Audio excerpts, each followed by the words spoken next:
আসছো নবী গো, আল্লাহ পাঠাইছে, আপনি রাসূলুল্লাহর দিদারের আশায় আল্লাহ অপেক্ষা করতেছে। আমার নবী ডাক দিয়া বললেন, জিবরাইল রে, ও জিবরাইল, আমি আল্লাহর দিদারে চলে যাব। আমার গুনাহগার উম্মতগুলা আমি রাসূলুল্লাহকে এক পলক না দেখলে তারা শান্তিতে থাকতে পারে না। আমার গুনাহগার উম্মতগুলা কোনো বিপদে পড়লে আমি রাসূলুল্লাহর কদম মুবারকে দৌড়াদৌড়ি করে আসে। আমার উম্মতগুলা কোনো মুসিবতে পইরা গেলে রে জিবরাইল আমি রাসূলুল্লাহর কদমে চলে আসে। আমার গুনাহগার উম্মতগুলা যদি কোনো বিপদে পড়ে যায়, গুনাহ করে ফেলে, আমি রাসূলুল্লাহর দরবারে এসে ইস্তেগফার করে রে। আমার গুনাহগার উম্মতদেরকে চাইরা আমি রাসূলুল্লাহ কেমনে যাব? আগে আমার উম্মতের ফয়সালা হবে, তারপরে আমি মাওলার দিদারের জন্য অপেক্ষা করব।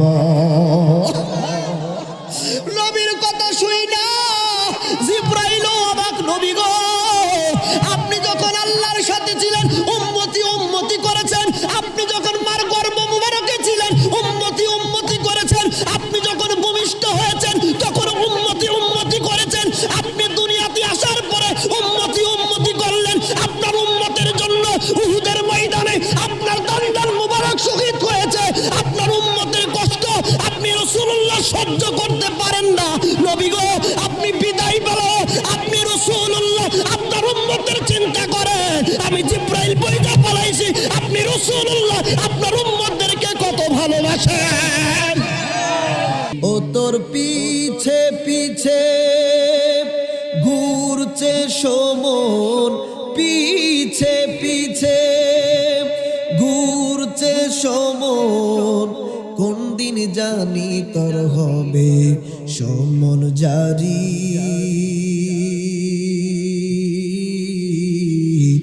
দেখি না মন ঝাঁকমা দিয়ে দুনিয়াদারি, দেখি না মন ঝাঁক মারিয়ে দুনিয়াদারি। ভাই বন্ধু আর আপন জনা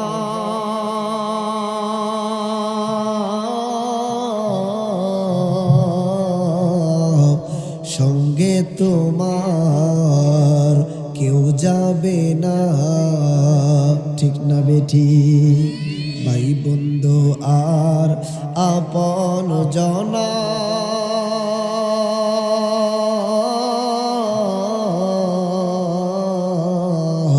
সঙ্গে তোমার কেউ যাবে না।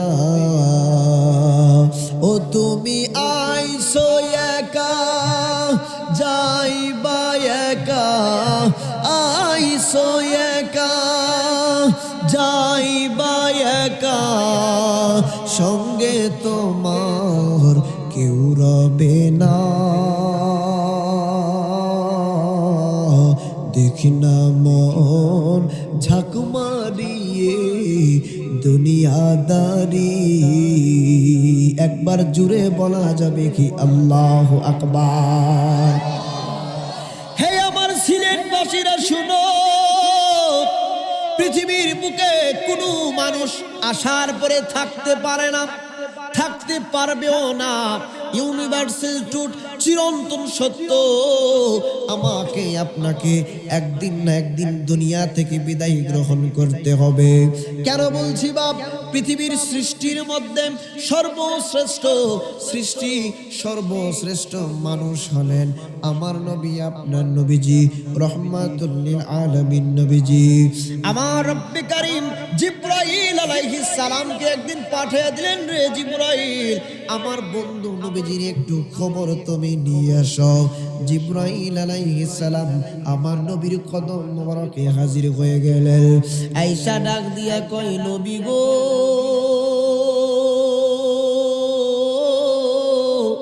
ওগো মায়ার নবীজি, আল্লাহ রাব্বুল আলামিন আপনি রাসূলুল্লাহর কদম মোবারকে পাঠিয়ে দিয়েছেন, আপনার শরীর মোবারকটা কেমন আছে আমার মাওলায়ে কারীম একটু জানতে চাই।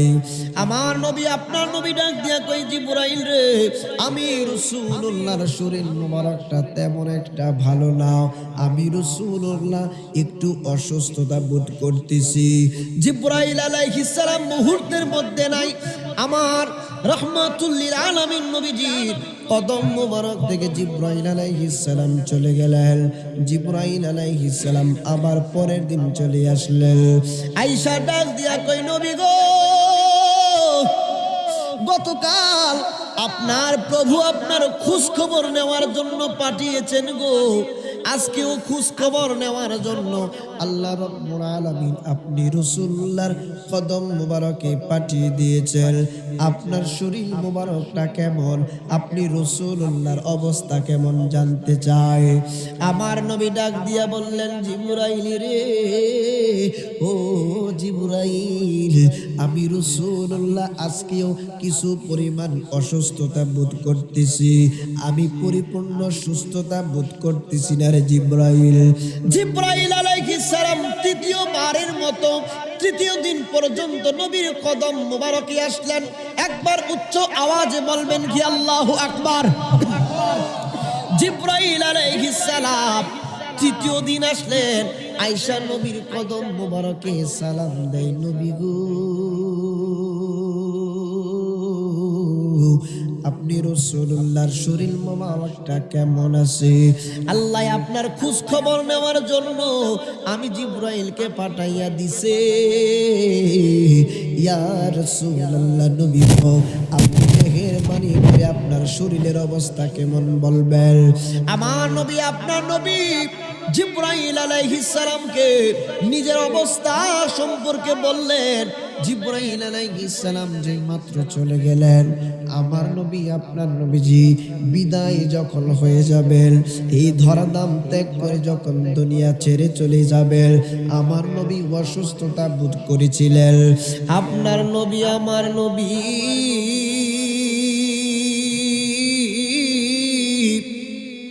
হঠাৎ করে একদিন নবীজি পরিপূর্ণ সুস্থতা অনুভব করছেন রে বাবা।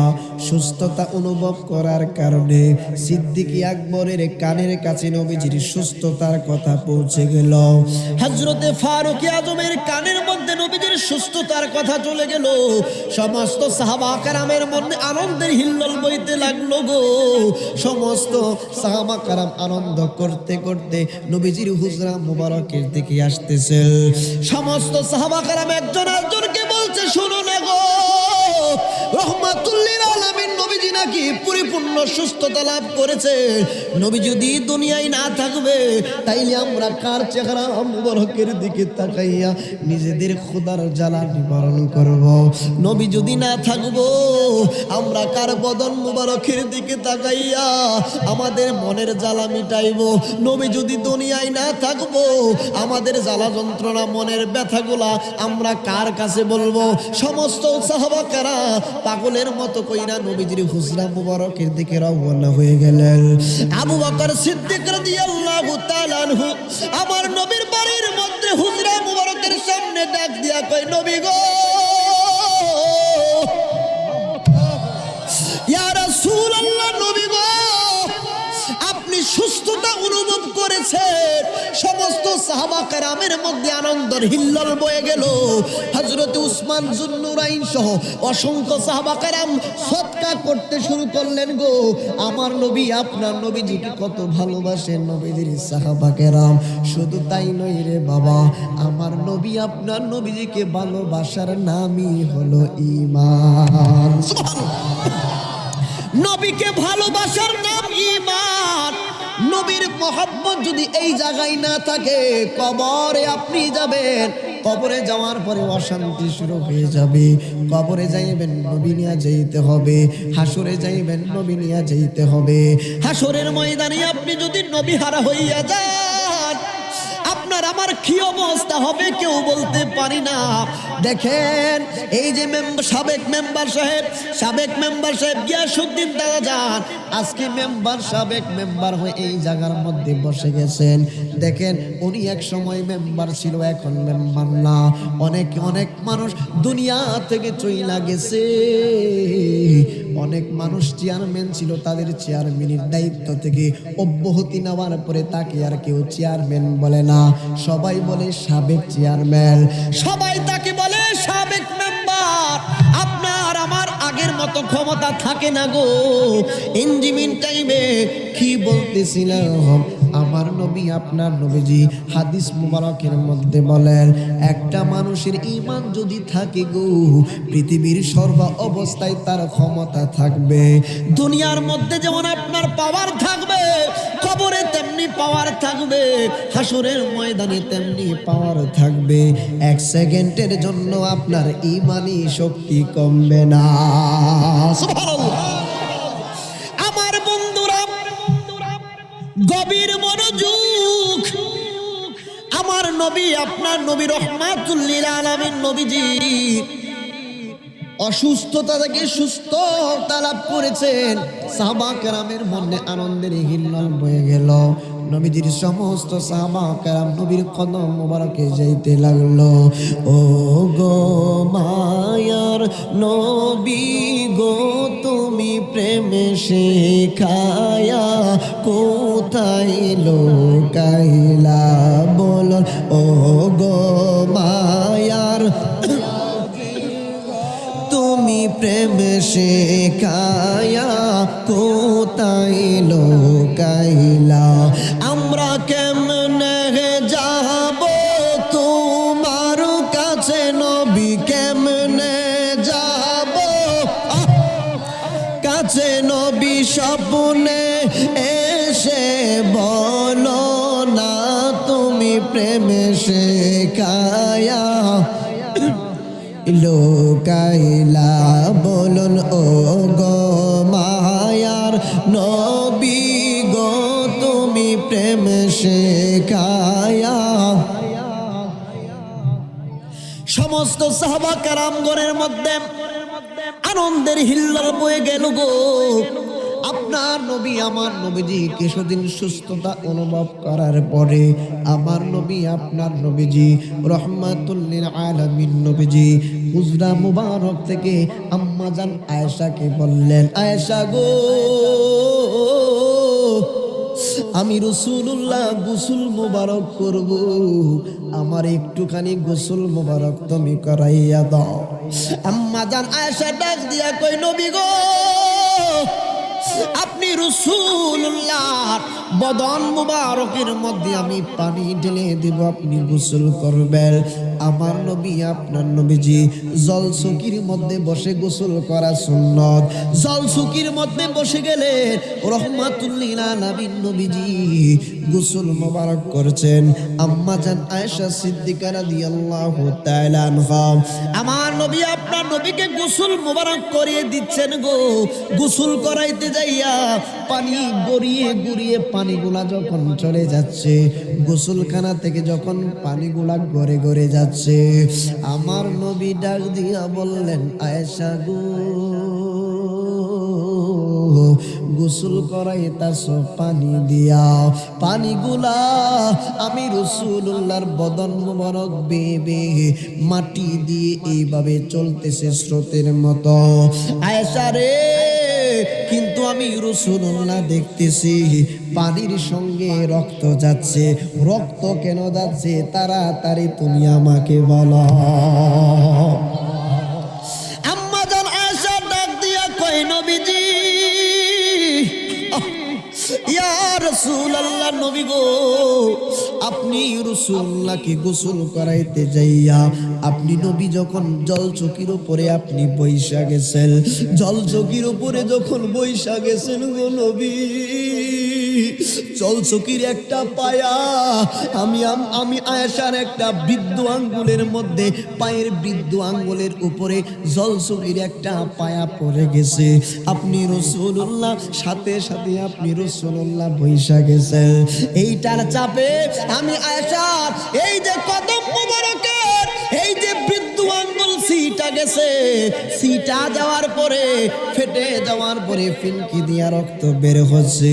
ওই রক্তগুলাই পানির মধ্যে আসা যাওয়া করতেছে, রক্তগুলা পানি দিয়া পানির সাথে মিক্স খেয়ে চলতেছে। ইয়া রাসূলুল্লাহ, নবী গো,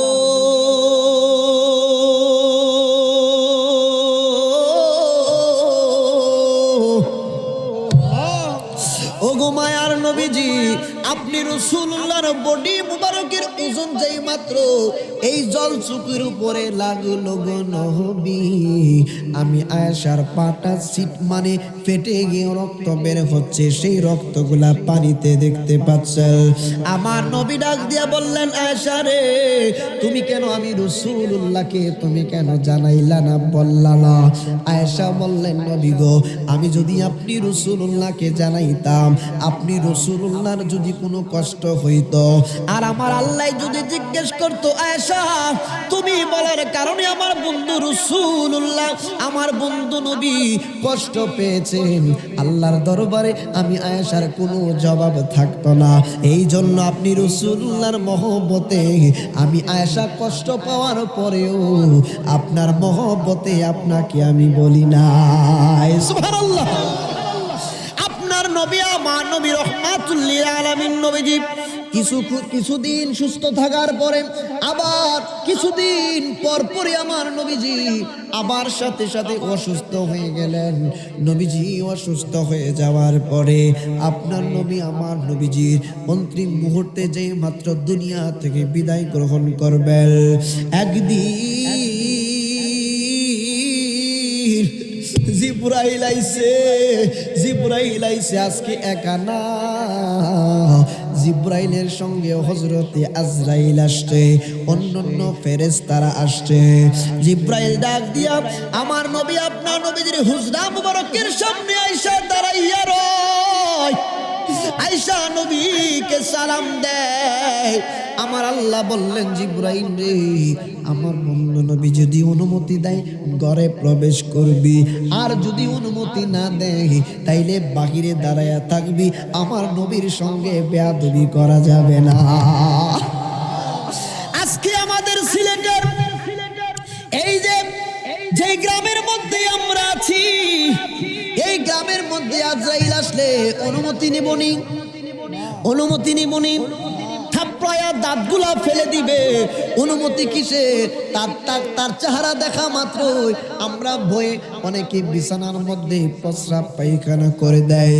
কিন্তু আপনার নবী, আমার নবীজির হুজরা মুবারকের সামনে গো, জিবরাইলের মতো, জিবরাইল এত বড় ফেরেশতা, যার পাটা হচ্ছে জমিনে, মাথা হচ্ছে আসমানে।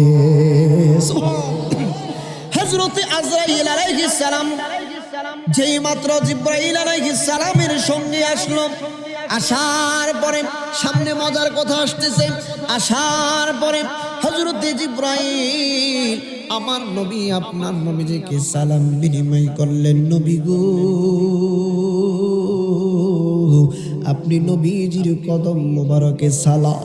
ঘরের মধ্যে এইভাবে নক করে আমার নবী, আপনার নবীজি বললেন, ফাতেমা রে, একটু দরজা খানি খুলে দেখো কে ডাকতেছে ঘরের দরজায়। আম্মা জান খাতুনে জান্নাত ফাতেমা তুজহরা রাদিয়াল্লাহু তাআলা আনহা, তিনি কি করলেন, দরজা খানি যখন খুললেন, তাকায়া দেখে গো, যেই ব্যক্তি দরজার সামনে দাঁড়িয়ে আছে তার পা হচ্ছে জমিনে, মাথা হচ্ছে আসমানে। আম্মা জান খাতুনে জান্নাত একটা তোর মাইরা ডাক দিয়া কয়, বাবা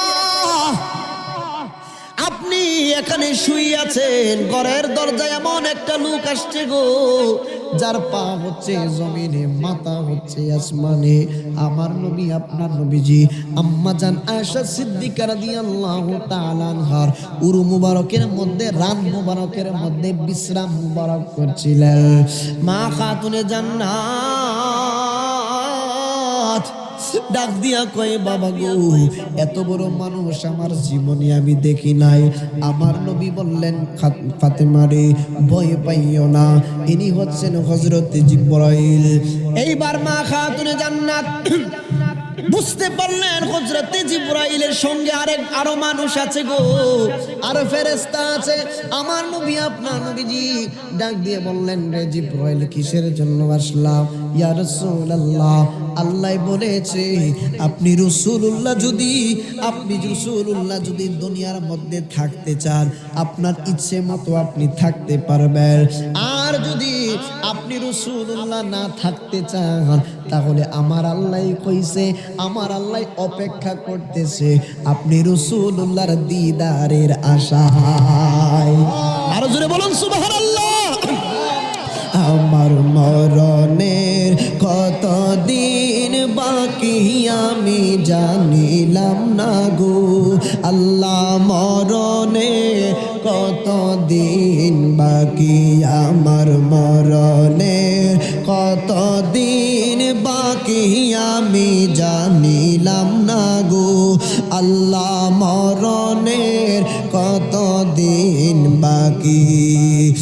আর আজরাইল আসিয়া যখন হস্তে দিব দড়ি, আজরাইল আসিয়া যখন হস্তে দিব দড়ি, তখন আমার মনাবাই করবা লোকালোকি আমি জানিলাম না গো আল্লাহ, মরণের কতদিন বাকি, আমার মরণের কতদিন মাশাআল্লাহ জানিলাম না গো আল্লাহ, মরণের বাকি। আর হায়াত হইল হাতে বাইরে মত হইল পায়ে, হায়াত হইল হাতে বাইরে মত হইল পায়ে, যে জাগায় যার মরণ লেখা সে জাগায় সে মরে আমি জানিলাম না গো আল্লাহ, মরণের কতদিন বাকি, আমার মরণের কতদিন বাকি আমি জানিলাম না গো আল্লাহ, দিন বাকি। আর 40 দিনের আগে বাইরে মৌতের নিশানি, 40 দিনের আগে বাইরে মৌতের নিশানি, জমদুদেতে বাইন্দানি বচকে দিয়া আন্দি আমি যাওয়াস নবী গো আল্লাহ পাঠাইছে, আপনি রাসূলুল্লাহর দিদারের আশায় আল্লাহ অপেক্ষা করতেছে।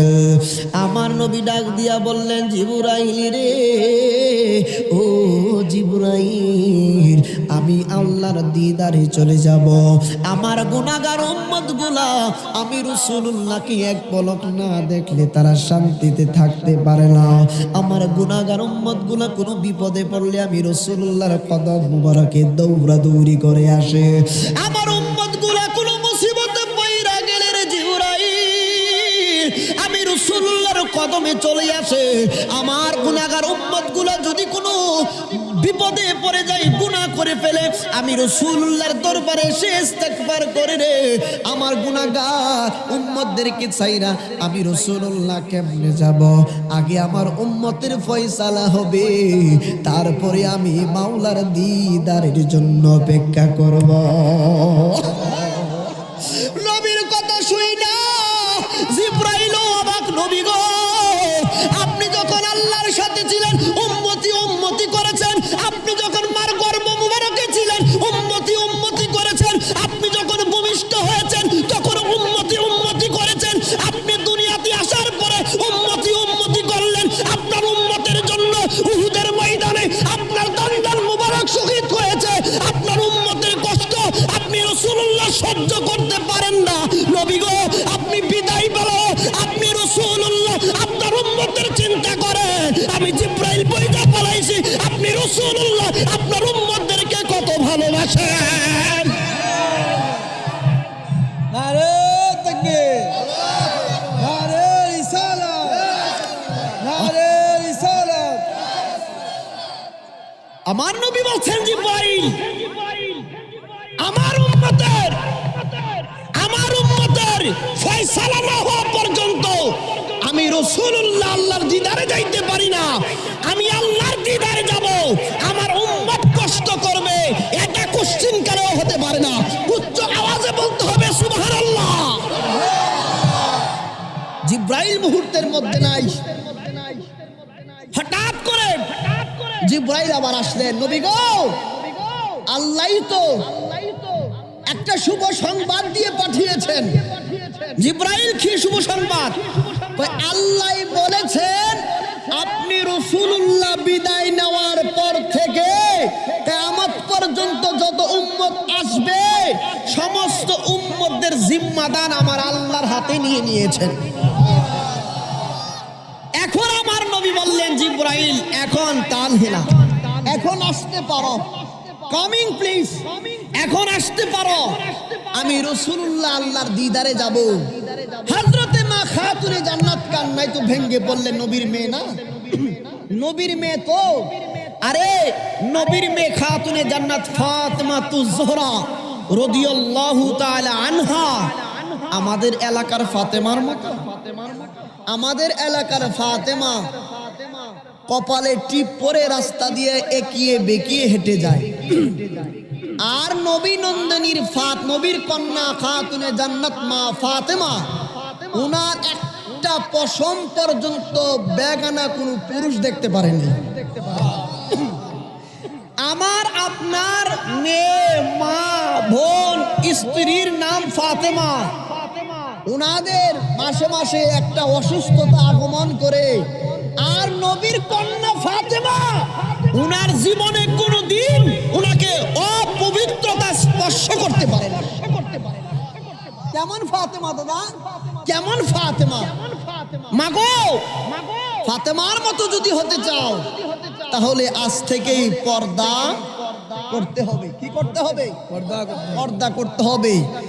আপনারা মনে করছেন আমি আপনি বেঁচে যাব, হাসরের ময়দানে আমাকে আপনাকে দায়উস এর কাতারে দাঁড়াইতে হবে, কারণ আপনার স্ত্রী, আপনার মেয়ে, আপনার বোন, আপনার মাকে পর্দায় রাখার দায়িত্ব আপনার আমার। কথা বলেন। তাদেরকে ধরার আগে আমাকে আপনাকে ধরবে, একটা মাইরও মাটিতে পড়বে না, একটা মাইরও মাটিতে পড়বে না। মাগো, সেজে গুজে পর পুরুষকে চেহারা না দেখিয়ে আপনার স্বামীর সামনে সেজে গুজে যান। স্বামী যদি খুশি হয়ে একটা মুস্কি হাসি দেয়, আপনার কপাল খুলে যাবে। আর জোরে কোন সুবহানাল্লাহ। আম্মা জান খাতুনে জান্নাত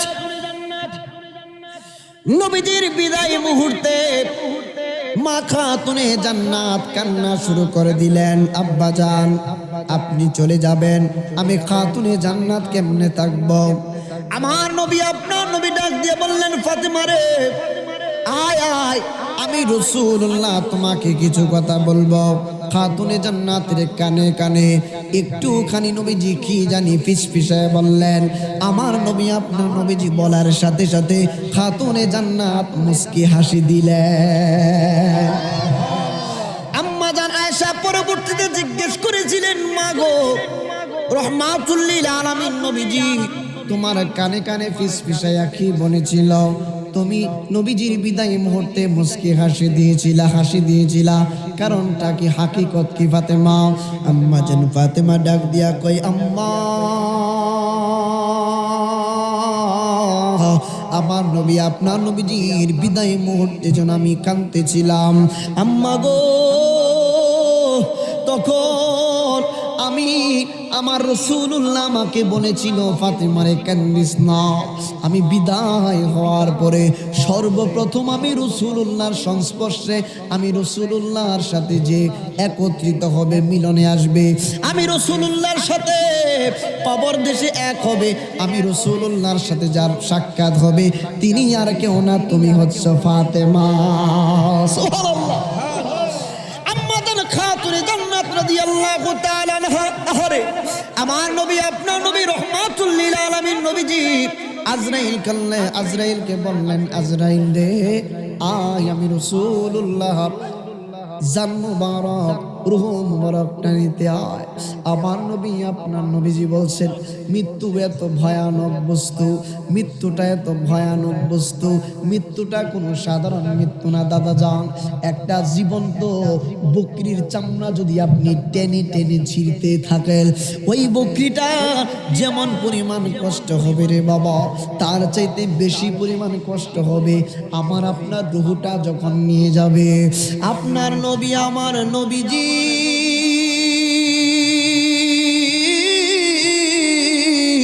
রহমাতুল লিল আলামিন নবীজি ডাক দিয়ে বললেন, উম্মত, মুমিন বান্দা যখন ইন্তেকাল করে, মুমিন বান্দার কাছে হযরতে আজরাইল আলাইহিস সালাম এমন বেশি আসি গো, আজরাইলকে দেখা মাত্র তার সুকুমারী সমস্ত দেহটা এমন হয়ে যায়, তার চেহারাটা মলিন হয়ে যায় না, তার চেহারার মধ্যে হাসি উজ্জ্বল থাকে। মুমিন বান্দার দুই চক্ষুর মাঝ বরাবর কপালের মধ্যে এমন একটা ফুল রাখবো, ওই ফুলের ঘ্রাণটা যেই মাত্র নাকের মধ্যে দিব, ওই নাকের ঘ্রাণ শুই না, ওই ফুলের ঘ্রাণটা নাকের মধ্যে লাগার কারণে তার তন্দ্রা তন্দ্রা ভাব হয়ে যাইব। তার তন্দ্রা তন্দ্রা ভাব হয়ে যাওয়ার পরে ওই মুমিন ব্যক্তির রূহটা আজরাইল নিয়ে যাইব গো, সে সুতা পরিমাণ টের পাইব না। কিন্তু যার বদকার, যার আমল থাকবে না, ঈমান থাকবে না, তার রূহটা এমন বেশি তারা আজরাইল আসবে, পচা গন্ধ থাকবে, খুব বিশ্রী চেহারা থাকবে, খুব বিশ্রী বডি থাকবে। আজরাইল আলাইহিস সালামকে দেখা মাত্র এত ভয়ানক চেহারা, এই ভয়ানক চেহারা দেখা মাত্র এই বদকার ব্যক্তি বিছানার মধ্যে প্রস্রাব করে দিবে, বিছানার মধ্যে পায়খানা করে দিবে। আহারে, মুমিন হইয়া মর, ঈমান লইয়া মর, আমল লইয়া মর। ঈমান আর আমল লইয়া যদি আমি আপনি কবরে না যাইতে পারি, তাইলে ডান দিক দিয়া চাপা দিব, বাম দিকের হাড় গোলা পর্যন্ত ফাটা দিব। ডান দিক দিয়া কবর চাপা দিব, ডান দিকের হাড়গুলো একদম মিক্স করে ফেলছে, মিক্স করে ফেলবে কি বলে আপনাদের গ্রামের ভাষায়, ডান দিকের হাড়গুলো একদম ভেঙে চুরমার করে ফেলবে, বাম দিক দিয়া কবর আযাব দিবে, বাম দিকের হাড়গুলা ডান দিকে ঢুকায়া দিবে। আমার নবী আপনার নবীজি, বুখারী শরীফের হাদিস, মুসলিম শরীফের মধ্যেও আছে রে বাবা। আপনার নবী আমার নবীজি বলেন, কবরের মধ্যে যে আযাব দিবে, এই আযাব পৃথিবীর মধ্যে গরু শুনবে, কুকুর শুনবে, বিড়াল শুনবে, সব প্রাণী শুনবে, ইল্লা সাকালাইন। বুখারীর ইবারত ইল্লা সাকালাইন, মানুষ এবং জিন ছাড়া পৃথিবীর সমস্ত জীব জানোয়ার এই কবরের আওয়াজ শুনবে। একবার জুড়ে বলা যাবে কি আল্লাহু আকবার। আমার নবী আপনার নবী বললেন, উম্মত শোনো, এই কবরের আওয়াজগুলা পৃথিবীর সমস্ত প্রাণী শুনবে গো, একমাত্র জিন এবং ইনসান ছাড়া পৃথিবীর সমস্ত প্রাণী শুনবে। আমার নবী আপনার নবীজির এই বাণীটা বিজ্ঞান গবেষণা করে দেখলো, কবরের আওয়াজ মানুষ কেন শোনে না। আমি আপনি আওয়াজ করলাম, আপনার কানে বাজছে, আওয়াজ করলাম, আমি কথা বলতেছি, আমার কথাটা শুনতেছে। বিজ্ঞান গবেষণা, সায়েন্স বিজ্ঞান গবেষণা করে দেখলো, একটা মানুষের কথার প্রতি সেকেন্ডে স্পিড হচ্ছে 85 থেকে প্রায় 120। কিন্তু কবরের আওয়াজ শুধু নয়, এটা তো বাদ দিলাম, যদি প্রতি সেকেন্ডে কোনো কম্পনের আওয়াজ, প্রতি সেকেন্ডে কোনো কম্পনের আওয়াজ যদি 20,000-এর উপরে হয়ে যায় অথবা 20,000-এর নিচে হয়ে যায়, তাহলে এই আওয়াজ পৃথিবীর কোনো মানুষ শুনতে পারে না। একবার জুড়ে বলা যাবে কি আল্লাহু আকবার। এই যে আওয়াজটা দিলাম, এটা কম্পন সৃষ্টি হয়ে বাতাসের মাধ্যমে আপনার কানে পৌঁছাইছে। প্রতি সেকেন্ডে যদি 20,000-এর উপরে আওয়াজের কম্পন হয়, 20,000-এর উপরে, তাহলে সেটা মানুষ শুনবে না, এটাই স্বাভাবিক। কারণ দেখেন, শুধু তাই নয়, যদি 20,000-এর উপরে হিসাব করলাম, কবরের আওয়াজ, কবরের যে আযাব, এটার মানে মায়ের যে স্পিরিট, এটা 20,000 নয়, 20 কোটিরও উপরে। এই জন্য মানুষ এটা শুনতে পাবে না, এটা শুনলে মানুষ তো সহ্য করতে পারবে না, এটাই স্বাভাবিক। আপনি দেখেন, একটা মানুষ বিজ্ঞান বলে বিজ্ঞান বলে একটা মানুষ সর্বোচ্চ খালি চোখে 21 কিলোমিটার দেখতে পারে। সুবহানাল্লাহ। কিন্তু বর্তমানে যেই পরিমাণ ফরমালিন খাচ্ছি, ফরমালিন মানে সব খাচ্ছি ফরমালিন, সেই তুলনায় বিজ্ঞান বলছে সর্বোচ্চ একটা মানুষ খালি চোখে 4.5 কিলোমিটার দেখতে পারে। অথচ একটা ঈগল পাখি কি পাওয়ার আল্লাহ পাক দিয়েছেন, একটা ঈগল পাখি খালি চোখে 700 কিলোমিটার থেকে 1000 কিলোমিটার পর্যন্ত সে স্পষ্ট দেখতে পারে। আমি আপনি পানির নিচে দেখতে পাই না, একটা ঈগল পাখি 30 ফিট পানির নিচ পর্যন্ত একটা মাছ নড়াচড়া করছে, মুভমেন্ট করছে, সেটা উপর থেকে 30 ফিট উপর থেকে সে পজিশন নেয়, কখন ঠুকুর মেরে তার আহার গ্রহণ করবে। একবার জোরে বলুন না সুবহানাল্লাহ। তাহলে এই কবরের আওয়াজ শুনবেন না। কবরের আওয়াজ কিভাবে শুনবেন? কবর, আপনি এখানে কবর দিলেন 3.5 হাত মাটির নিচে, আপনি কি মনে করছেন এখানেই আযাব দেওয়া হচ্ছে? তো এখানেই যদি সীমাবদ্ধ রাখেন তাহলে অনেকে প্রশ্ন করবে, যাদের লাশ নদীতে ভেসে যায়, মাছে খেয়ে ফেলে, তাদেরকে তো কবরই দেওয়া হয় নাই, তাহলে তাদের কোন কবরে আযাব হচ্ছে? প্রশ্ন আসবে না? তো বিষয়টা এমন না, আপনি তাকে দাফন করেন আর না করেন, তাকে আলমে বরজখের জগতে যেতে হবে। ওই জগতে একটা মানুষ মারা যাওয়ার পরে তার রুহুটা হয়তো বা ইল্লিনে যায় অথবা সিজ্জিনে যায়, ঠিক না দাদা? তো ইল্লিনে যায় যদি আপনার রুহুটা ভালো হয়, ঠিক আছে, আর জাহান্নামে যাবে যদি আপনার রুহুটা কি বদকার হয়। এখন আসুন রে বাবা, খুব মনোযোগ, সামনে মজার একটা কথা আসতেছে, বলবো, খুব কঠিন কথা। দাদাজান বলছিলেন কবরের কথা, কবরের আওয়াজ এমন কঠিন হবে।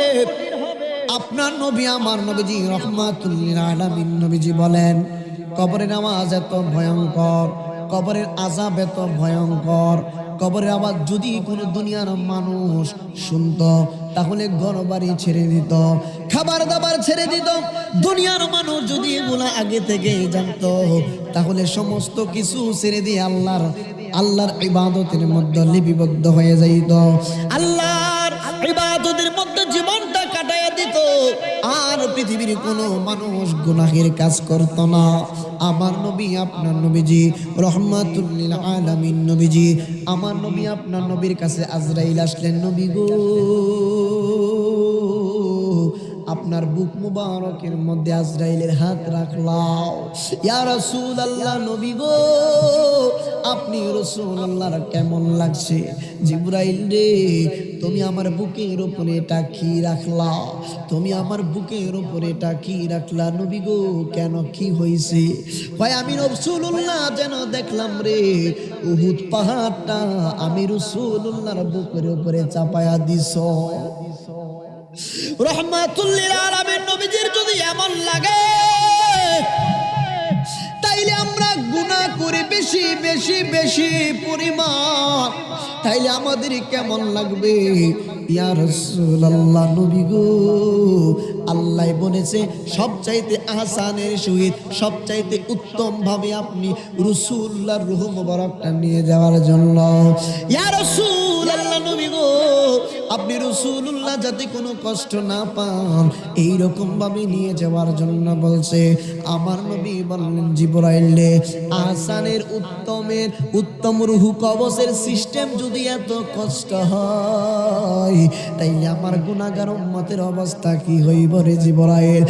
জিবরাইল থামো, আমার উম্মত কিয়ামত পর্যন্ত যত আইব, আমার উম্মত কিয়ামত পর্যন্ত যত ইন্তেকাল করব, আমার উম্মতের যত কষ্ট আছে, কিয়ামত পর্যন্ত যত উম্মত মারা যাবে, সমস্ত উম্মতের কষ্ট একসাথে করলে যত পরিমাণ কষ্ট হয়, সমস্ত কষ্ট আমি রাসূলুল্লাহকে আজকে দিয়া দাও, তারপরও আমার উম্মতকে তুমি কষ্ট দিতে পারবা না। ইয়া রাসূলুল্লাহ, নবী গো, আপনি উম্মতের জন্য এত পাগল? আজরাইল, আমার উম্মত কষ্ট করবে, আমি রাসূলুল্লাহ সইতে পারবো না রে জিবরাইল। ও জিবরাইল, আজরাইলকে বলো আমার সমস্ত উম্মতের কষ্টগুলা দিয়ে দেওয়ার জন্য। আমার উম্মতকে কত ভালোবাসি, তাইলে বলুন উম্মত হইয়া নবীকে ভালোবাসার দরকার আসেনি? তোমার ওই নাম শুনিলাম,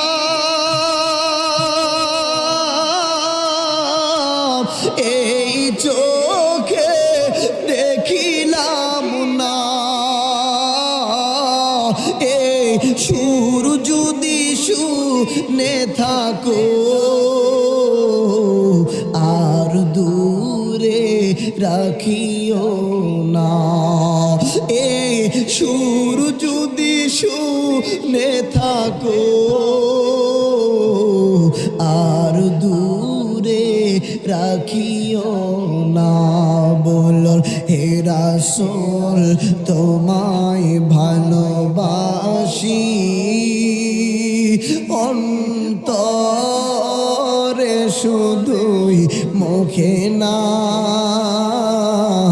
জান্নাতের আশায় হে রাসূল জাহান্নাম কেউ ডরি না, জান্নাতের আশায় নয় হে রাসূল জাহান্নাম কেউ ডরি না।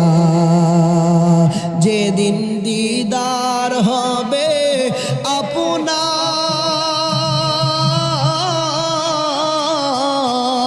সেদিন ঈদ হবে আমার, এ মন তো আর মানে না, একবার দেখা দাও না, এই মন তো আর মানে না, একবার দেখা দাও না। সুবহানাল্লাহ। আরে আমার নবী আপনার নবীকে কেন ভালোবাসবেন না?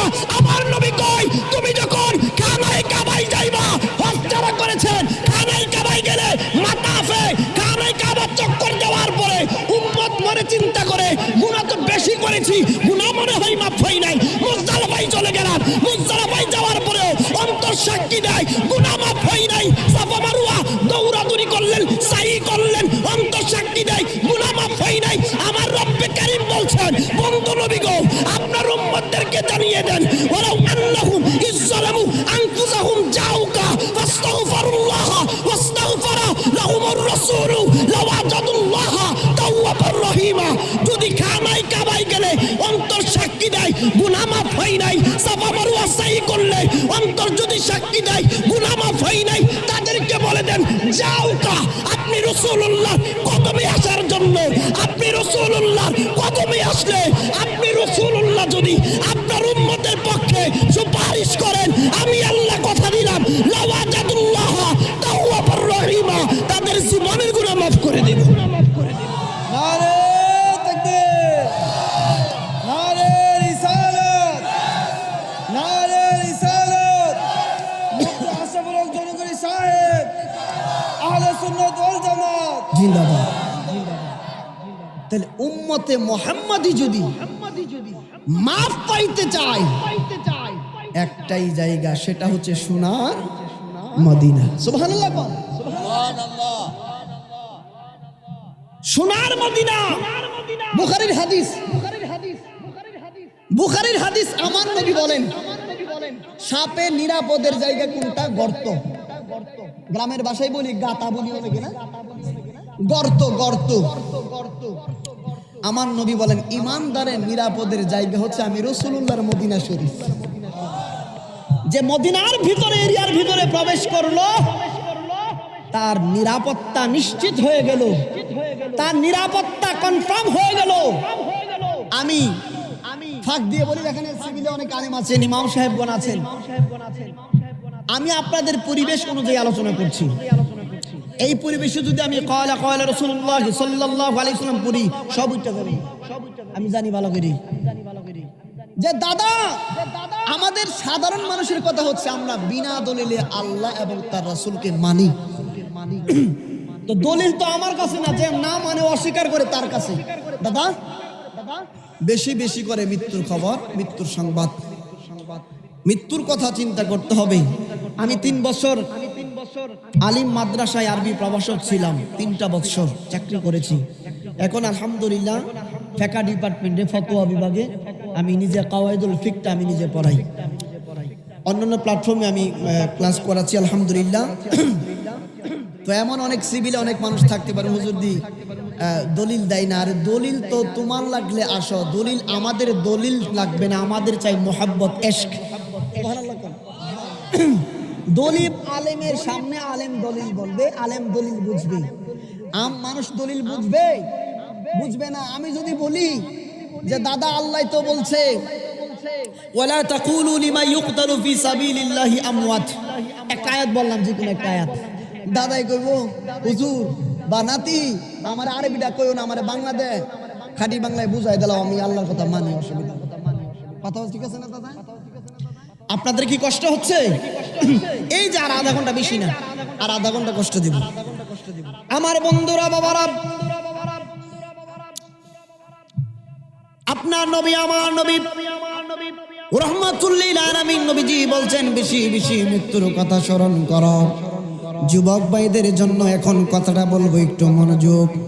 এই কথা বলার পরে ভালো না লাগলে উঠে যাইবা, যদি ভালো লাগে একটু বসে পড়ো। বড় একজন আল্লাহর ওলি, যার নাম হচ্ছে এই যে কোরআনের পরে যেই কিতাবের স্থান সহিহ বুখারী, সহিহ বুখারী, ইসমাইল বুখারী রাহমাতুল্লাহি আলাইহি, ওনার উস্তাদ একজন ছিলেন, ওনার উস্তাদের নাম আহমদ বিন হাম্বল রাহমাতুল্লাহি আলাইহি। ওনার জমানার মধ্যে একজন মহিলা মারা গেল। মহিলা মারা যাওয়ার পরে মহিলাদেরকে কারা গোসল দেয়? মহিলাদেরকে মহিলারা গোসল দেয়। সমস্ত মহিলারা গোসল দিতে লাগলেন। গোসল করাইতে যাইয়া এই যে কাফনের এক টুকরো কাপড় লইয়া মহিলার সমস্ত শরীর ধৌত করতেছে। যেই মহিলারা গোসল দিচ্ছে তাদের মধ্যে একজন মহিলা গোসল দিতে গিয়া লজ্জাস্থানের জায়গায় যে মাত্র হাতটা চলে গেল, যাওয়ার পরে মনে মনে চিন্তা করলো, হাই হাই, এই জায়গা দিয়া না জানি দুনিয়ার বুকে কত বেবিচার কাজ করেছে। একবার জুড়ে বলা যাবে কি নাউযুবিল্লাহ? মহিলা এই কথা বলার পরে চুম্মুকের মধ্যে আর একটা লোহা অথবা চুম্মুক লাগাইলে যেমনি করে ম্যাগনেটিকের মতো চুম্মুকের মতো আঠার মতো লেগে যায়, টান দিলে ছুটে না। এই মহিলাকে গোসল দিতে যাইয়া যে মাত্র এই কথা বললো দাদা যান, সাথে সাথে ওই মৃত মহিলার লজ্জাস্থানের সাথে জীবিত মহিলার হাতটা আঠার মতো লাগা গেছে। মহিলা টান দেয়, হাতটাকে ছুটাইতে পারে না। মহিলা জোরে টান দেয়, মৃত বডি সহ চলে আসে। মহিলা অন্য কাউকে বুঝতে না দিয়ে কোনো না কোনো ভাবে ছুটানোর চেষ্টা করছিল, কিন্তু কোনো না কোনো ভাবে ছুটানোর চেষ্টা করার ফলেও ছুটাইতে পারে না রে বাবা। এই মহিলার সাথে মহিলাকে ডাক দিয়া কই, বলবো আমি যখন আমার হাতটা অমুক জায়গায় চলে গেল, আমি পরিষ্কার করতেছিলাম, এখন দেখো না আমার হাতটাকে ছুটাইতে পারছি না। কাউকে কি বলো তুমি? দেখি তো।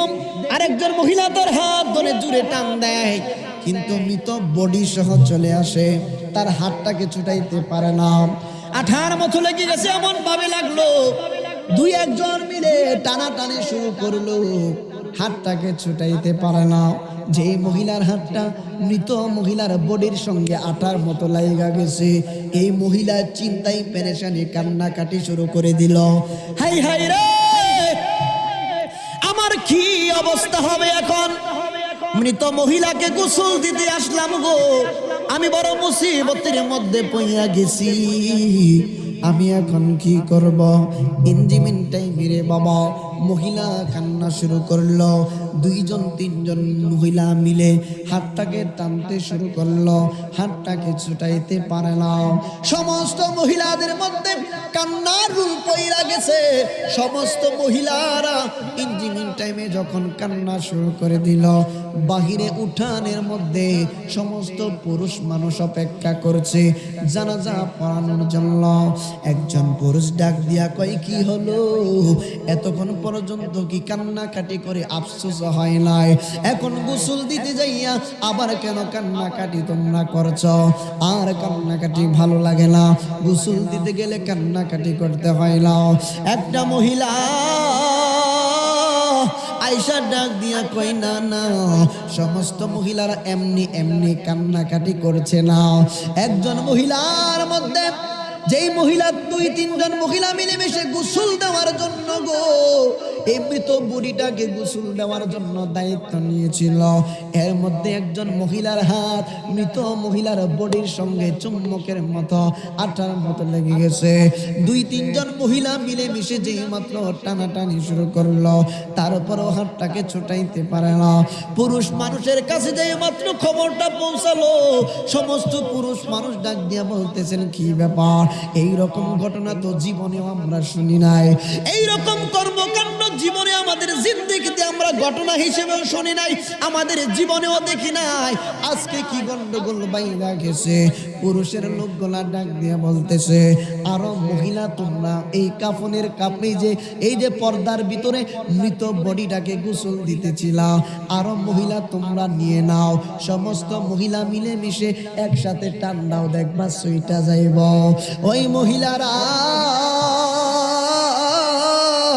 অসংখ্য মহিলার সহযোগিতা নেওয়ার পরে রে বাবা, সমস্ত মহিলারা টানাটানি করে, কিন্তু বেশি জোরে টান দিলে মৃত বডি লাশটা পর্যন্ত হাতের সাথে চলে আসে। ওই মহিলার হাতটাকে ছুটাইতে পারে না। আর মহিলাদের মধ্যে কান্নার রূপ পইরা গেছে। ওই মহিলা যার হাতটা মৃত মহিলার সাথে লাগা গেছে গো, এই মহিলা বারবার কান্দে আর বেহুশ হয়ে যায়, কান্দে আর বেহুশ হয়ে যায়। আমার কি অবস্থা হইব এখন? কেমনে মৃত মহিলার গোসল দেওয়া হইব? আমার হাতটা যদি না ছুটাইতে পারি, মৃত মহিলার গোসল তো শেষ হইব না। মৃত মহিলার গোসল যদি শেষ না হয়, দাফন তো করা যাইব না, জানাজা পড়ানো যাইব না। এখন কি করা যায়, কি সিদ্ধান্ত নেওয়া যায়? সমস্ত ইমাম সাহেব গুল বৈঠক বসলো, সমস্ত মুরব্বীরা গুল বৈঠক বসলো। গুল বৈঠক বসার পরে ইঞ্জিনিয়ারিং টাইমে সিদ্ধান্ত হইল, এখন কি করা যায়? খাও কয়বার আরো জোরে বলো আল্লাহু আকবার। মহিলাদের মধ্যে কান্নার রূপ পইরা গেছে গো দাদু ভাই। সমস্ত মহিলারা খাও মাও করে কান্নাকাটি করা শুরু করে দিল। যে মহিলার হাতটা মৃত মহিলার এই যে লজ্জাস্থানের মধ্যে ম্যাগনেটিকের মতো চুম্বকের মতো লেগে গেল, বডির সঙ্গে লেগে গেল। মহিলারা ডাক দিয়া কই, শুনো, এই মহিলার হাতটাকে যদি কবজা থেকে চাকু দিয়া, দাও দিয়া, বটি দিয়া, যেই বস্ত্র দিয়েই কাটো না কেন, মৃত মহিলার হাতটারে যদি এইভাবে মানুষ মানে অবশ না কইরা এমনিতে স্বাভাবিকভাবে কারো হাত কাটতে যান, এমনিতেই সে মারা যাইব, টেনশনে পড়ে যাবে, এমনিতেই সে মানে কি বলে এটাকে, এমনিতেই সে ভয়ে ভয়ে সে অর্ধেক আধা মরা হয়ে যাইব। ওই মহিলা ডাক দিয়া কই, শুনো গো, তোমরা এই ওই সময়ের মধ্যে তো অবশ করার ইনজেকশন সিস্টেম ছিল না, মেডিকেল ইনস্ট্রুমেন্ট ছিল না। ওই মহিলা ডাক দিয়া কই, আমার হাতটা আমি কাটতে দিব না। মহিলারা ডাক দিয়া কই, বোন গো, তুমি যদি হাত কাটতে না দাও, তাইলে তোমার মৃত মহিলার মৃত লাশটার সঙ্গে জীবিত দাফন কইরা ফেলতে হবে। এখন তুমি কি সিদ্ধান্ত নিবা বলো? ওই মহিলার এই কথা বললে এই মহিলার সাথে সাথে অজ্ঞান হইয়া পইরা যায়, আবার চোখের মধ্যে মুখের মধ্যে পানি ছিটকা দেয়, সাথে সাথে পানি ছিটকা দেওয়ার পরে মহিলারা আবার হুঁশ ফিরে পায়। এই মহিলা ডাক দিয়া কয়, না, আমার জিন্দা কবর দিতে আমি দেব না, আমার ভয় লাগে, আমার ভয় লাগে। আমি কি সর্বনাশ করলাম, নিজের সর্বনাশ নিজে ডাইকা আনলাম। ও সিলেটবাসী মা বোনেরা, একটু মনোযোগ দিয়ে শুনে যান গো, মহিলাদেরকে গোসল করাইতে গেলে মহিলারা করান, পুরুষদেরকে পুরুষ গোসল করান গো। যখন গোসল করাইতে যা মৃত ব্যক্তি সম্পর্কে ভালো ধারণা পোষণ করবেন, মৃত ব্যক্তি সম্পর্কে ভালো ভালো দিকগুলো আলোচনা করবেন, কখনোই মন্দ দিক আলোচনা করা যাবে না। কারণ কেন সে ইন্তেকাল করার পরে সারার কোনোই বাকি থাকে না। এখন তার উপরে আপনি রাগ করেন আর জিদ করেন, যাই করেন, আর সে কোনো কিছুই করতে পারবে না। আপনার উত্তম হলো আপনি মৃত ব্যক্তিকে মাফ করে দিবেন আল্লাহর ওয়াস্তে। এই মহিলাদের মধ্যে কান্নার রুল পড়ে গেল। মহিলাদের মধ্যে কান্নার রুল পড়ে যাওয়ার পরে একজন ইমাম সাহেব আইসা ডাক দিয়া কই, মুরব্বীরা শোনো, এই জমানার মধ্যে একজন বড় আল্লাহওয়ালা আছে, এই জমানার মধ্যে একজন বুজুর্গ লোক আছে, তার সাথে যদি একটু পরামর্শ করেন হয়তো বা সমাধান হইলেও হইতে পারে। কই বুজুর্গ লোকের নাম কি? কই ওনার নাম হলো আহমদ বিন হাম্বল রাহমাতুল্লাহি আলাইহি। আহমদ বিন হাম্বল রাহমাতুল্লাহি আলাইহি তিনি কি করলেন রে বাবা, তিনার কাছে একদল লোক চইলা গেছে, যাইয়া বলতেছে হুজুর আমাদের এলাকার মধ্যে এই ঘটনা হইয়া গেছে। কও কি? এইরকম ঘটনা তো কোনো সময় শুনি নাই। ভাই হুজুর এখন সমাধান তাড়াতাড়ি দিতে হবে। আমরা বেশিক্ষণ বডি যদি লাশটারে যদি দুনিয়ার উপরে বসাইয়া রাইখা দেই তাইলে লাশটা পচন ধরা শুরু করবে, মানুষ গন্ধ সইতে না পেরে মানুষ অসুস্থ হয়ে যাবে, পরিবেশ নষ্ট হয়ে যাবে। দেখেন বাবা, আপনার আমার কোনো দাম নাই। আপনার যেই সন্তান আপনাকে আব্বু আব্বু বলে ডাক দেয়, আপনার যেই সন্তান আপনার সন্তান আপনার কপালে এসে চুমা দেয়, আপনার যেই সন্তান আপনার সঙ্গে এক টেবিলের মধ্যে বসে ভাত খাই রে বাবু, ওই সন্তানের সামনে আপনার দেহটা যেদিন মৃত লাশ হয়ে যাবে আপনার সন্তানগুলা ভয় পাবে, লাশের কাছেও আসবে না। ইমাম সাহেবদেরকে বলবে আপনারা দয়া করে আমার বাবার লাশের পাশে দাঁড়িয়ে যান। আপনার আপন সন্তানের ঘরের যত সন্তান হবে, যত নাতি নাতনি হবে, তারা ভয়ে ঘর থেকে বের হয়ে যাবে, লাশের কাছে একা একা কেউ বসতে চাইবে না। আপনার শরীরটারে বডিটারে বেশিক্ষণ পর্যন্ত যদি দুনিয়ার মধ্যে রাখতে চান, মুরব্বীরা এসে বলবে বেশিক্ষণ রাখলে শরীরগুলা পচন ধরবে, নরম হয়ে যাবে, গন্ধে ঘরের মধ্যে থাকা যাবে না। আপনার যে বিবির জন্য আপনি সারা জীবন কত কষ্ট করলেন রে আব্বু, সেই আপন বিবি একদিন কাঁদবে, 2 দিন কাঁদবে, 3 দিন কাঁদবে, 1 সপ্তাহ পরে আপনার আমার জন্য পৃথিবীর বুকে আর কেউ কাঁদবে না। আপনার সন্তানের জন্য আপনি কত লক্ষ লক্ষ টাকা খরচ করলেন, আপনার সন্তানকে ভালো রাখার জন্য কত সুন্দর সুন্দর গাড়ি আপনি কিনে দিয়ে গেলেন। ওই সন্তানগুলো আপনাকে কবরের মধ্যে রেখে আসবে। আপনি যার সাথে আপনার শত্রুতা ছিল, এই শত্রু কখনো আপনাকে কবরে নামাইতে যাবে না। আপনার শত্রু দাদাদান আপনাকে কবরে নামাবে না। আপনাকে যারা কবরে নামাবে, আপনার আপন সন্তান আপনাকে কবরে নামাইতে যাবে, আপনার আপন নাতি আপনাকে কবরে নামাইতে যাবে, আপনার আপন ছোট ভাই আপনাকে কবরে নামাইতে যাবে। তার মানে বোঝা গেল পৃথিবীটা দুনিয়ার মধ্যে কেউ কাউকে ভালোবাসতে পারে না। ভালো যদি বাসতে হয় নবীকে ভালোবাসা, ঠিক না বেটা? ভালো যদি বাসতে হয় নবীকে ভালোবাসা। কেন আসতেছি মহিলার কথা মনে রাখবেন, ভালো যদি বাসতে হয় নবীকে ভালোবাসো কেন? নবীজি রহমাতুল্লিল আলামিন নবীজিকে প্রশ্ন করা হলো, নবী গো একটা মানুষ মারা যাওয়ার পরে অসহায় অবস্থায় যখন কবরে দাদু ভাই যাবে, হাসরের ময়দানে যখন নবীর উম্মত গোলা বলবে, নবী গো আপনার অসহায় অবস্থায় আপনি রাসূলুল্লাহকে কোথায় খুঁজবো? আমার নবী বলেন আমাকে তোমরা হাউজে কাউসারের পানে খুঁজবা, ওই জায়গার মধ্যে আমারে পাইবা। ইয়া রাসূলুল্লাহ, নবী গো আপনাকে যদি ওই জায়গার মধ্যে না পাওয়া যায়, আমার নবী বললেন আমাকে তোমরা খুঁজবা ফুলসিরাতের পাড়ের মধ্যে। ইয়া রাসূলুল্লাহ, নবী গো আপনি যদি ফুলসিরাতের পাড়ের মধ্যেও আপনাকে না পাওয়া যায়, আমার নবী বললেন আমাকে খুঁজবা জাহান্নামের গেটের মধ্যে। আপনাকে যদি জাহান্নামের গেটের মধ্যেও না পাওয়া যায়, আমার নবী বললেন আমাকে পাইবা দাড়িপাল্লার মধ্যে, আমাকে পাইবা মিজানের মধ্যে। কারণ এই জায়গাগুলোর মধ্যে আমি বেশি নবী দৌড়াদৌড়ি তৈরি করে দাও।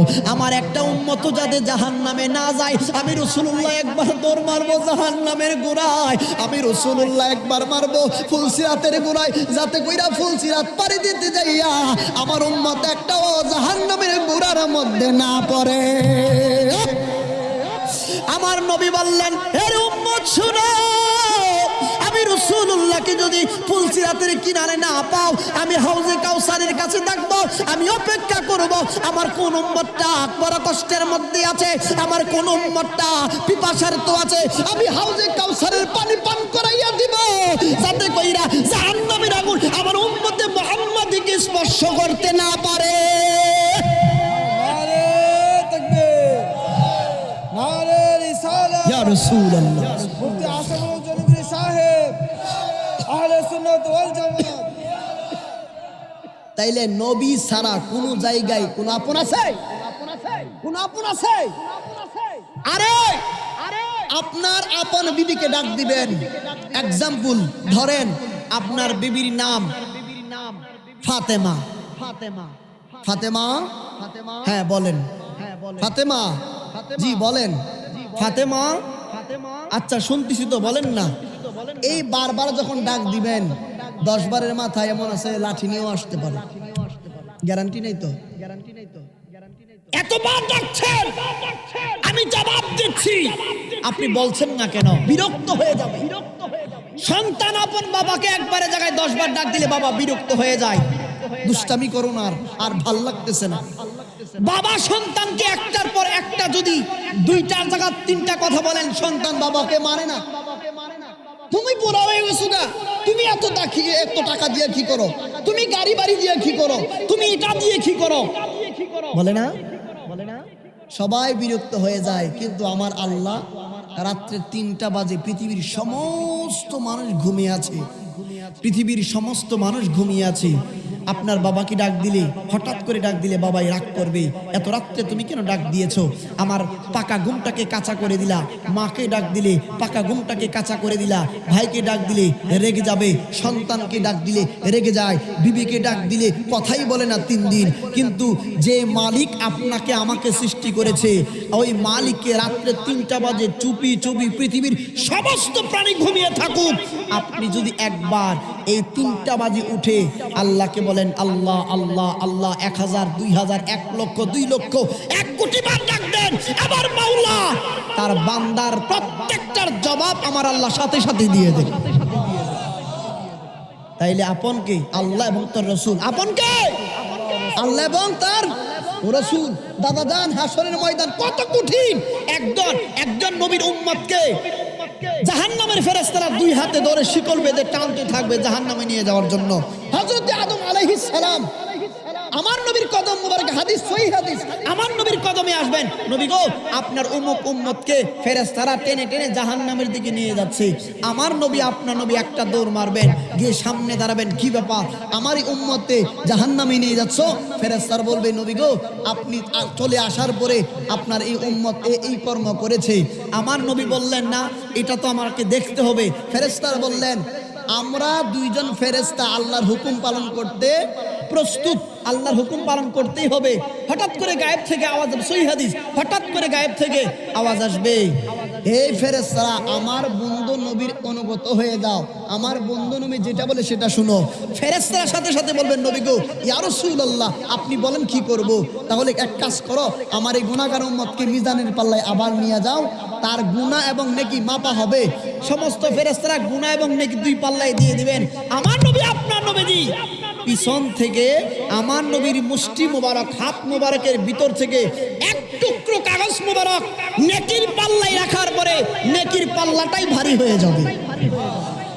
ফেরেশতারা, আল্লাহ তখন ফেরেশতাদেরকে বলবেন, দেখো তার নেকির পাল্লা ভারী, এখন তাকে বেহেশতে নিয়ে যাও, জান্নাতে ঢুকাইয়া দাও।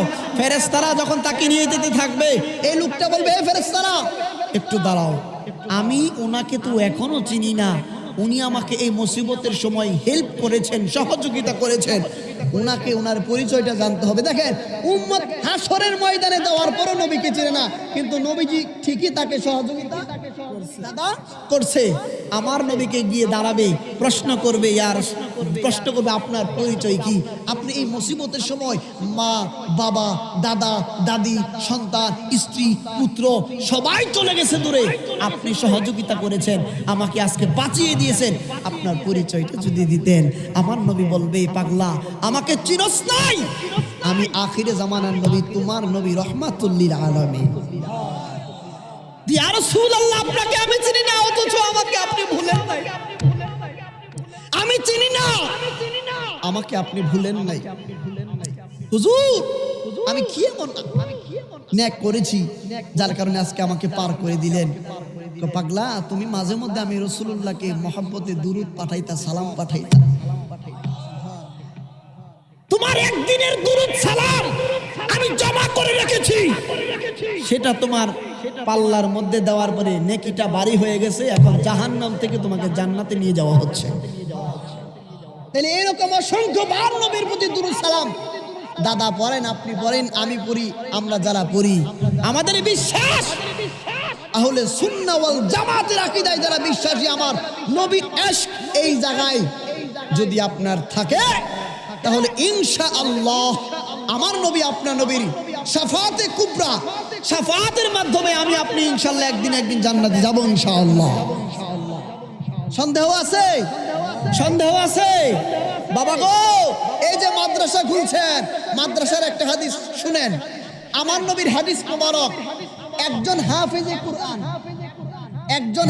কোরআন হাফেজ সাহেব এমন 10 জনকে শাফাআত করে জাহান্নাম থেকে জান্নাতে নিবেন, যারা জাহান্নামে চলে গেছে অলরেডি, তারা আপন 10 জনকে শাফাআত করে জাহান্নাম থেকে আল্লাহর জান্নাতে পৌঁছে দিবেন। সুবহানাল্লাহ।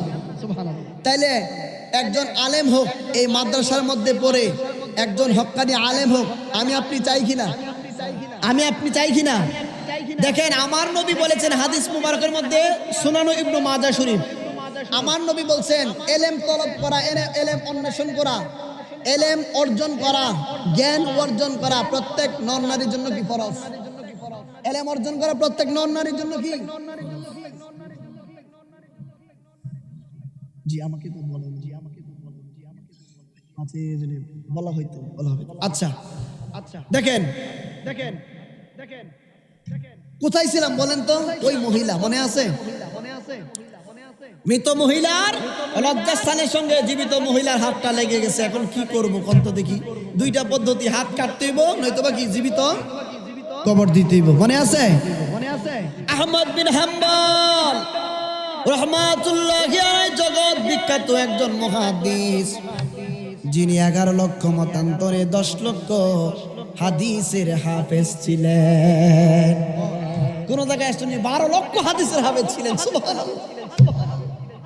বাবা, তো এই হাদিস মুখস্থ করতে হইলে কোথায় পড়তে হবে? স্কুলে না মাদ্রাসায়? কোথায় পড়তে হইব? মাদ্রাসায় পড়তে হবে। তাহলে এই মাদ্রাসা আগামী প্রজন্মের জন্য আমরা আজকে আসি, তার পরবর্তী প্রজন্মের জন্য ভালো একটা দিক বয়ে আনুক, আমরা চাই কি চাই না? আমরা চাই কি চাই না? তো সেই এই যে এই আলোচনাটা আমি এখান থেকে আবার শুরু করব, মহিলার হাত কাটার ব্যাপারে কি হয়েছে। এখন আজকে এই নবীর মাদ্রাসার মহব্বতে, নবীর মাদ্রাসার মধ্যে এমন 10টা লোক চায় যে হুজুর আমি এই মাদ্রাসার জন্য 5,000 টাকা দিব। 10 জন লোক, আমি মুসাফির মানুষ, মুসাফির দোয়া কবুল হয়, মুসাফির দোয়া কবুল মিস হয় না।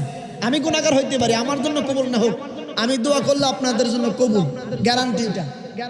মায়ের দোয়া কবুল, মুসাফির যদি দোয়া করে সেটাও কবুল।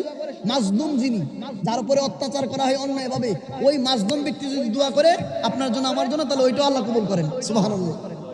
আমি গুনাহগার, কিন্তু আমি এখন যেটা বলবো আল্লাহ সেটা কবুল করবেন আপনাদের জন্য। আমি দোয়া করবো ইনশাআল্লাহ আপনাদের জন্য।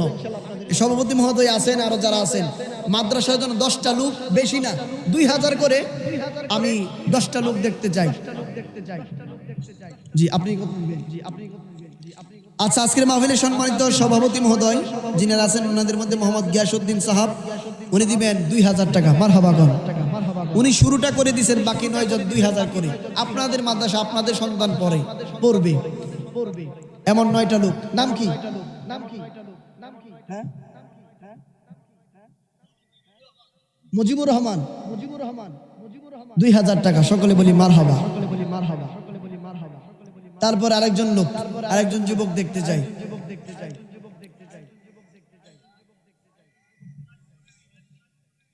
কে?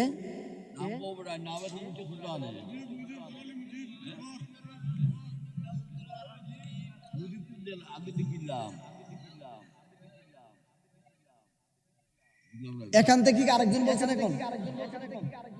ওনার নাম কি? উত্তরপাড়ার মুজিব। আচ্ছা, পিতা আরাফাত আলী না? আচ্ছা, আরেকজন বলেন।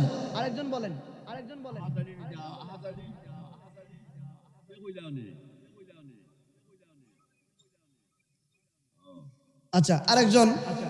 আমরা আর 9 জন দেখবো। 2000 করে, বেশি টাকা না তো, 2000 মাদ্রাসায় দিবেন।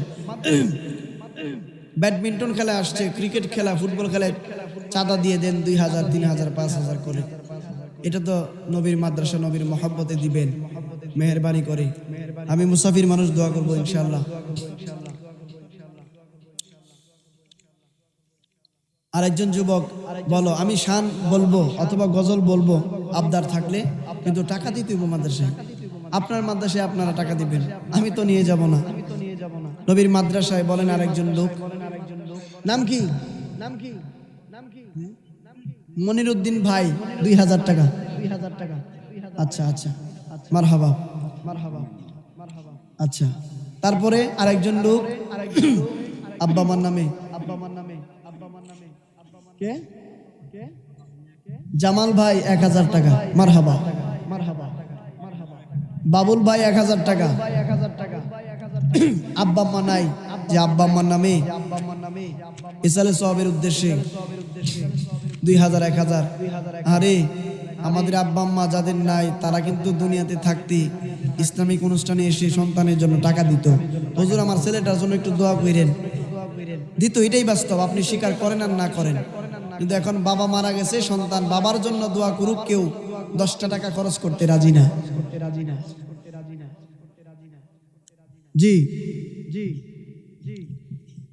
আব্বা আম্মার নামে কেউ বলেন। মহিলাদের প্যান্ডেল আছে, মহিলা আছে নাকি? আচ্ছা, জি, শিপু 1000 ধরা, 1000 টাকা, সকলে বলি মারহাবা। হানিফা ভাই 2000।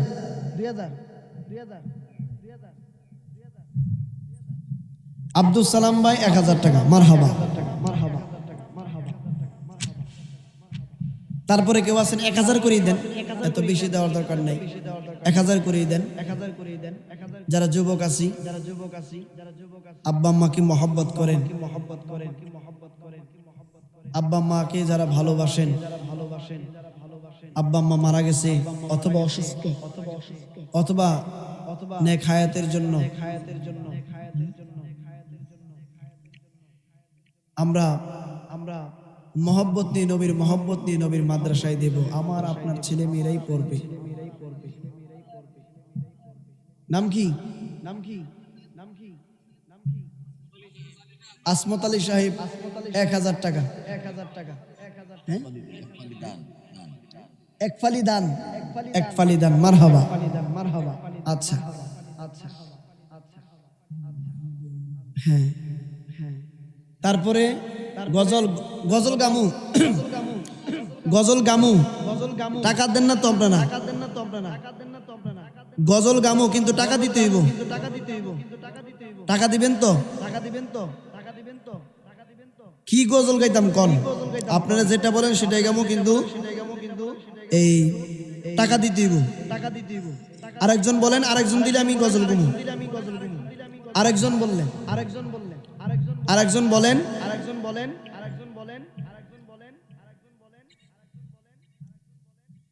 নাই, একজনও নাই। উর্দু গজল গামু, একজন বলতেছে, কে বলতেছে উর্দু গজল বলবো। একজন বলেন, জিজ্ঞেস করেন। যুবকরা তো কথা বলতেছে না।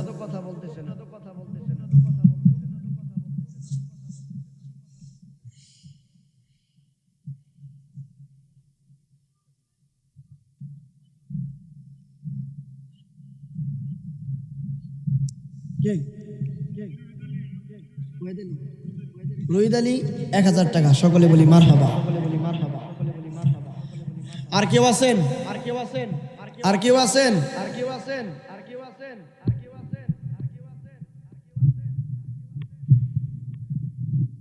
আপনাদের সহযোগিতায়, সবার সহযোগিতায় আর্থিক এবং পারিশ্রমিক দুটাই দিতে হবে। দিলে মাদ্রাসা চলবে, নয়তো বেশি দিন চলবে না বাবা।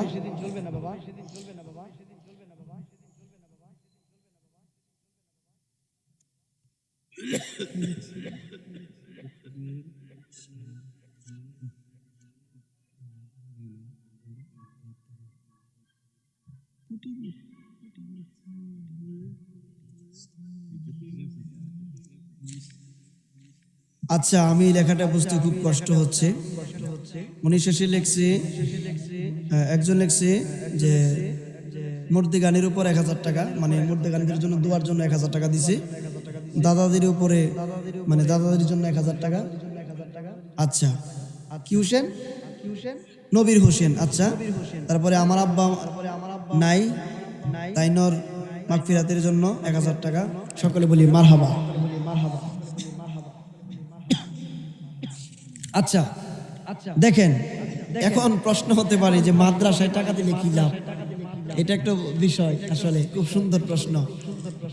আসলে আমি আলোচনা যখন আমি খাইতেছিলাম তখনই প্রস্তুতি নিয়েছিলাম, বা আমি একটা ধারণা করেছিলাম যে মাদ্রাসার ফজিলত এইসব আলোচনা করব, কিন্তু যেহেতু সম্মানিত সভাপতি মহোদয় আমাকে কবর আসলে দিয়েছেন, সেই জন্য আমি সেটার দিকে আলোচনা করেছি। যাই হোক, তো দেখেন, আপনি সুনানুত তিরমিজি শরীফের হাদিস, ইমাম আবু জাফর তিরমিজি রহমাতুল্লাহি আলাইহি হাদিস খুব করেছেন যে একটা মানুষ মারা যাওয়ার পরে সমস্ত আমলের দরজা বন্ধ হয়ে যায়, 3টা জিনিস খোলা থাকে। কয়টা জিনিস? 3টা জিনিস। 3টা জিনিসের মধ্যে 1 নম্বরে হচ্ছে সদকায়ে জারিয়া।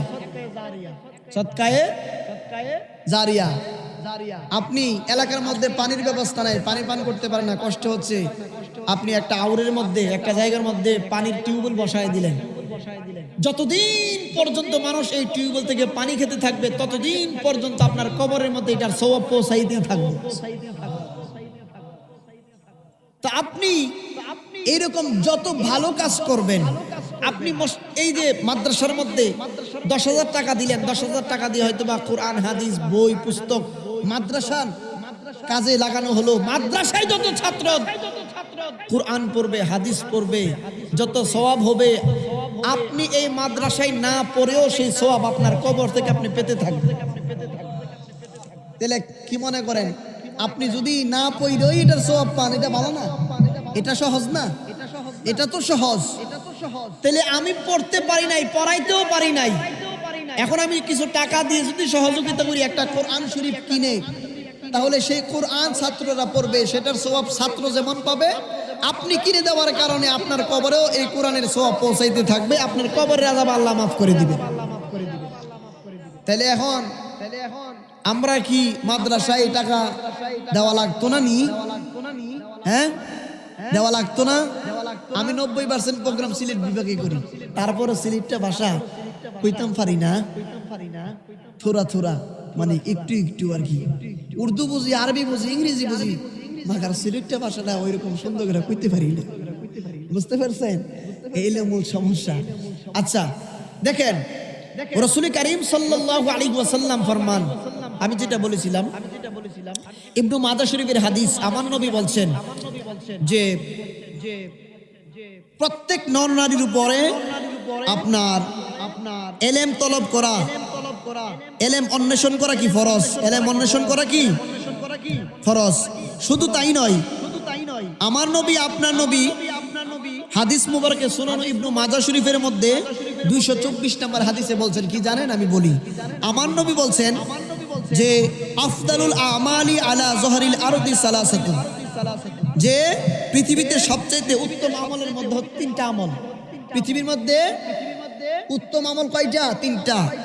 এর মধ্যে প্রথম হচ্ছে তলাবুল ইলমি, এলেমের অনুসন্ধান, এলেম অর্জন করা। তাবারক শাকলে মাইতাছে, তাবারক হইতেছে আখনি বিরিয়ানি গরুর গোশত দিয়া, এটা থুইয়া যাইয়েন না।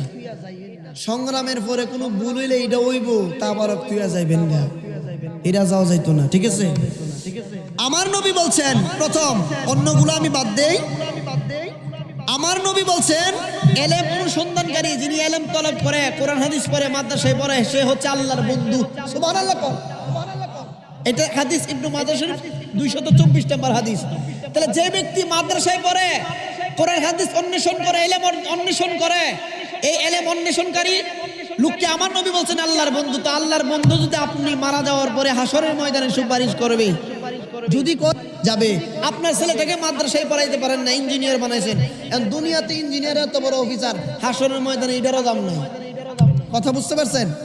হাসরের ময়দানে দাম হবে যে কুরআন সুন্নাহর জ্ঞান অর্জন করে, কুরআনের জ্ঞান, হাদিসের জ্ঞান অর্জন করে আমার নবী পর্যন্ত পৌঁছে গেছে, তার সুপারিশ পায় আপনি জান্নাতে যেতে হবে। জি,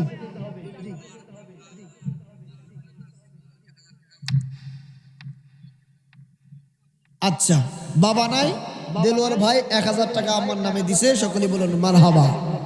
এই যে মাকে যারা ভালোবাসে তারা দিচ্ছে, বাবাকে যারা ভালোবাসে তারা দিচ্ছে। আপনাদেরকে আমি কেন বলবো, আমি তো বুঝতে পারি না, আমরা ম্যাক্সিমাম প্রোগ্রামে যাই। জি, কি নাম? তজরুল। আচ্ছা, 1000 টাকা আমার নামে, সকলে বলিন মারহাবা। আমি বুঝি না আমি কেন তাকিদ দেব। বিষয়টা হচ্ছে পাগলও নিজের বুঝ জানে, নিজের বুঝ বুঝে। কথা আছে না, পাগলেও নিজের বুঝটা বুঝে। ঠিক আছে, তো আপনারা বুঝেন না মাদ্রাসায় দিলে কি হবে, এটা নতুন করে বুঝাতে হবে। সব জিনিস বুঝাইতে হয় না ব্যাখ্যা কইরা। ঠিক আছে, আপনারা মেহরবানি করে বলেন। আমি ইংরেজি গজল বলবো, যুবকরা, একটা যুবক যদি 1000 দেয় এখান থেকে ইংরেজি গজল বলবো। যে কোনো একটা যুবক যদি দাঁড়াই দেয় আমি ইংরেজিতে গজল বলবো। একটা যুবক দেখি, মানে কোন যুবকের উসিলা ইংরেজি গজলটা কওয়া, একটু চিন্তা করতেছি আর কি। ইংরেজি গুলো আপনি বুঝবেন না, হ্যাঁ তো বুঝবো, টটে হা দেখ বুঝেন না দাদা, আপনি চুপ মেরে পয়সা দেন যে কি কইতেছে হুজুর। জি, কিছু জিনিস বোঝা লাগে না। কোরআন তেলাওয়াত যখন আলেমরা করে, আমরা আনপাবলিক কিছুই বুঝি না, তারপরও এটা শুনলেও সওয়াব আছে। সুবহানাল্লাহ। শ্রবণ করলে কি সওয়াব আছে, আপনি না বুঝলে কি হইব, মুহাব্বতে শুনবেন সওয়াব হবে। সুবহানাল্লাহ। জি, একজন বলেন যে হুজুর আমি 1000 দিব, ইংরেজি গজল বলবো। কনফার্ম, তাড়াতাড়ি বলেন।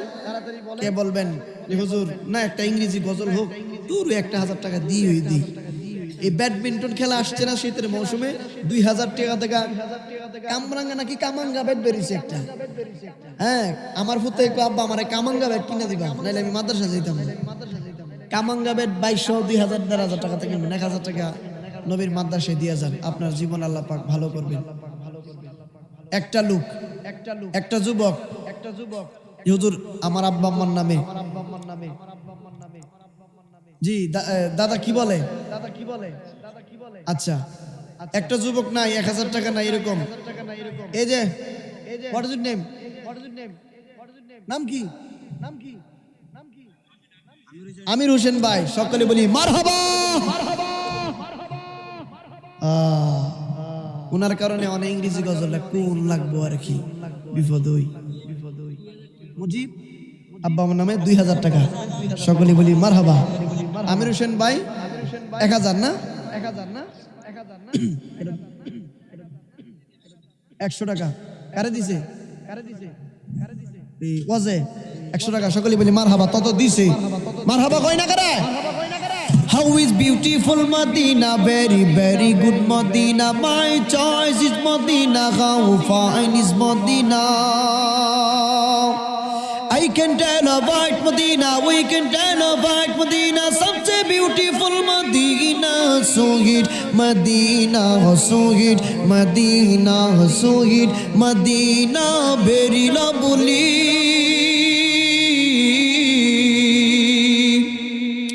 Give me a chance to go to Medina, give me a chance to go to Medina, my heart say to eyes go to Medina, so it Medina sweet Medina sweet Medina very lovely.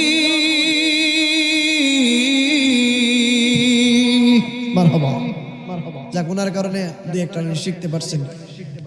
আরেকটা লোক, আর কেউ আছেন? Collection করলে আগে থেকে বলবেন যে কোনো বক্তাকে, এবং আপনাদের নিজেদের মধ্যে একটা প্রস্তুতি আছে, কালেকশন করার জন্য কিছু একটা হেকমত আছে, সেটা আগে ফিল আপ করে নেবেন। আর কেউ আছেন? নাম কি? ইরফান আলী ভাই, 500 টাকা। সকলে বলি মারহাবা। অনেকে মা বাবার জন্য টাকা দিছেন, আব্বাকে ভালোবেসে দিছেন। আসলে পৃথিবীর বুকে দুনিয়ার জন্য মায়ের মতো পৃথিবীর কেউ আর ভালোবাসতে পারে না। দুনিয়াতে মায়ের মতো কেউ ভালোবাসতে পারে না। এই জন্য তো শায়ের সুন্দর করে এইভাবে বলছেন, ওরে মায়ের কান্দন যাবদ জীব,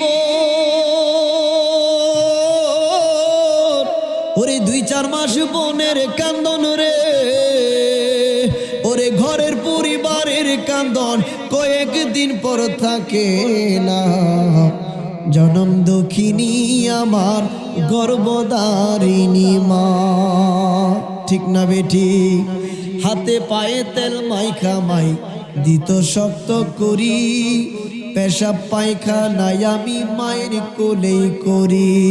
তবু আমার রাগ হইল বিজল গুয়ে মতে, আমারে শুকনাই রাখিয়া মাই তাকে বিজাতে।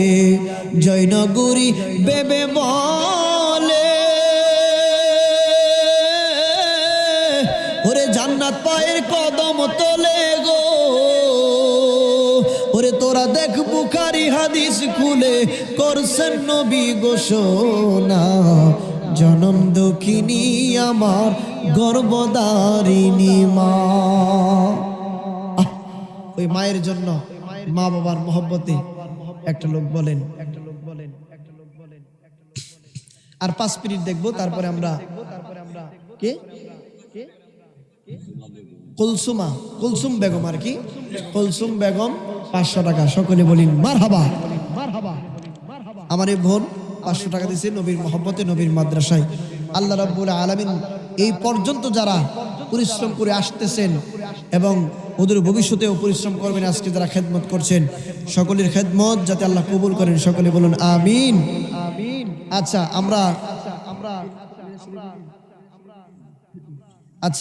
আমরা কোথায় ছিলাম? মহিলার হাত, ওই জায়গায়। অনেক সময়ের কারণে সেই পর্যন্ত যাইতে পারছি না। যদি কখনো বেঁচে থাকি ইনশাল্লাহ আসলে হয়তোবা বলার চেষ্টা করব। আল্লাহ রাব্বুল আলামিন সকলের খেদমত কবুল করুক। সকলে বলুন আমিন। সকলে একটু নবীকে দাঁড়ায় সালাম দে, ইয়া নবী সালাম।